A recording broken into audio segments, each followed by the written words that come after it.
Three, two, one, go. Hello? Hello? You got the camera on? Yeah, I got a camera on. Alright. So I'm finna do I got a project in my class for competition and cooperation. And so I'm asking you a couple questions as an athlete being at Alabama State about about how you compete and your teammates who you cooperate with and how y'all want to, reach goals and everything. So my first question I want to ask you is,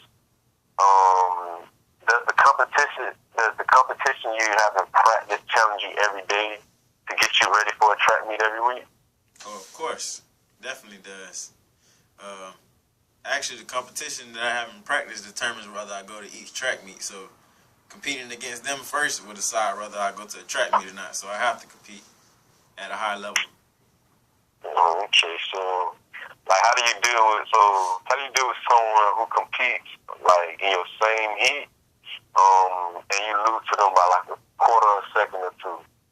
I mean, of course that's gonna hurt, especially if I know I can beat them or whatever. But the way I handle that is once I lose to them, it's just, when I get back to school or whatever, or I get back to practice, I know what I need to work on. I know the next time I see them what I need to do. I'll be well prepared for them, and I just go from there.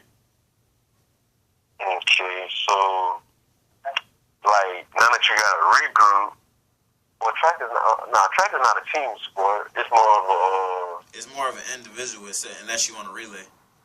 Okay, but I'm saying as you can still win the track meet though. Yeah, you can still win the track meet as a whole.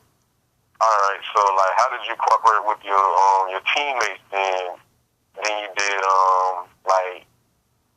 just tell me how did you cooperate with your teammates to come together for it then? Do y'all have any problems with the teammates, or do y'all always have been getting along? I mean, when I first got on the team, I'm a walk-on, so they want to know. People look at you strange, why you on a team?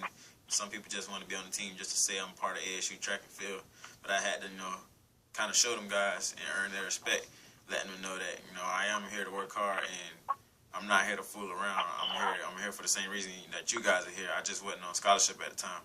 Now they respect me as a scholarship athlete that I am, and they know that I'm here to perform at a high level as well as they are. It's just that I wasn't recruited as they was. Okay, so you were a walk-on. Right. So what motivated you to keep coming every single day, coming to practice and competing in meets and some races that you're not doing well and some you are doing good in, but knowing that you still don't have a scholarship, what motivated you to keep coming? What motivated me to keep coming is knowing that one day I could be on a scholarship, knowing what the future could bring for being a student athlete on the track team. I know that if I kept coming, kept working hard, it ain't nothing that you're going to get in life that's just going to be given to you. I can't just walk on the track team and say, hey, give me a scholarship, I can run fast. It doesn't work like that. So me going out there working hard every day, showing them what I can do, basically, it's just my way of, that's how I got my scholarship or whatever. That's how I learned to go out and keep working every day.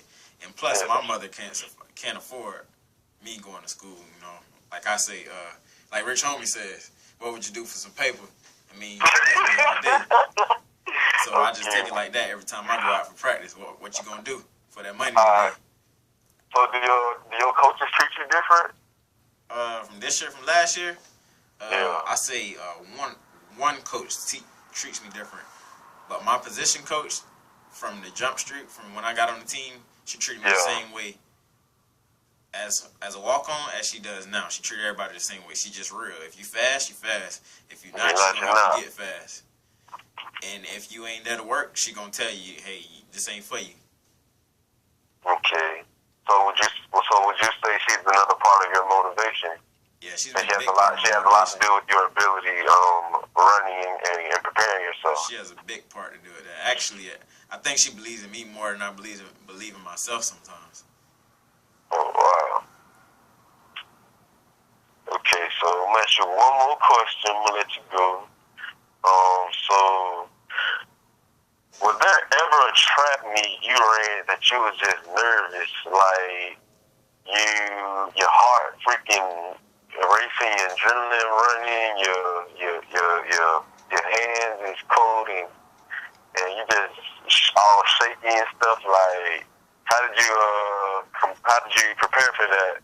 And where were you racing? That track meet to me would be Outdoor SWAC last year. That had to be one of the scariest places for me to run. I ran on the 4x1, and I was on the I ran the 4x1, I ran the 100, 200, and the 4x4. I think my scariest race was the 4x4. That's the biggest race at a track meet where everybody's standing up going crazy.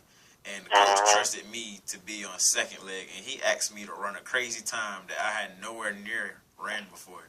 And he asked me to do it, and in my mind, I was like, man, this man must be crazy if he think I'm gonna go out here and run this doggone time.